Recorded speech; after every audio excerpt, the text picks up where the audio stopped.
So here we have the Mini Cooper 5-door hatchback automatic on a 68 plate.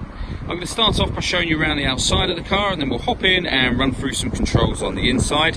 But from the outside you can see it's a 5-door, as I mentioned, with alloy wheels and the black roof and mirror caps. Let's start off inside the boot and then work our way around the rest of the car from there.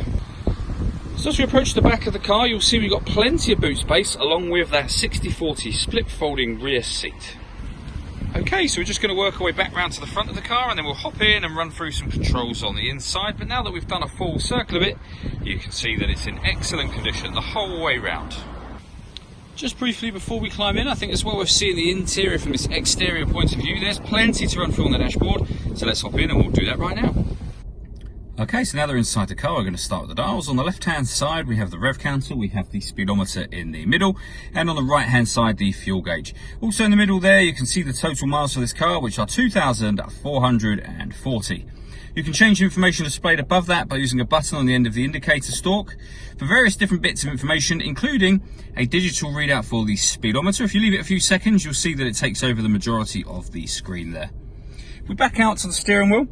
On the left-hand side, we have a speed limiter, and on the right-hand side, we have stereo and phone controls, including voice activation, so you can hit that button, ask it to dial anyone in your contacts list, and it will do that for you without you having to take your phone from your bag or pocket.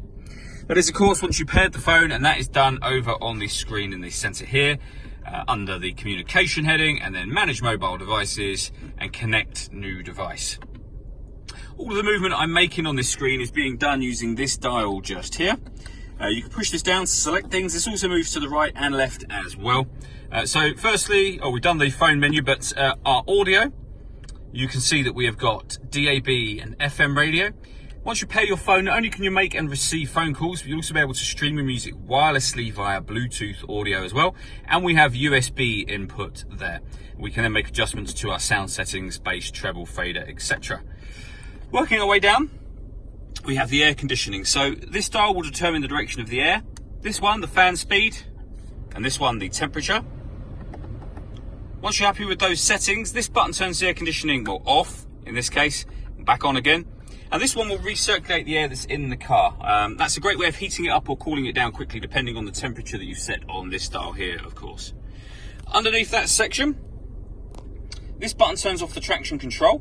This one starts and stops the engine, so you just need to make sure that the key is somewhere in the car. In this case it's just here, but you can have it in your bag or a pocket or whatever, and just hit that tab to start the engine. Same to stop it. And this one turns off the stop and start. So this car is designed to cut out when it's stationary in traffic to save you fuel. That turns that system off. Under that we have a 12-volt charging socket and the USB input. We then have the gear lever for the fully automatic gearbox and the dial that I mentioned a moment ago.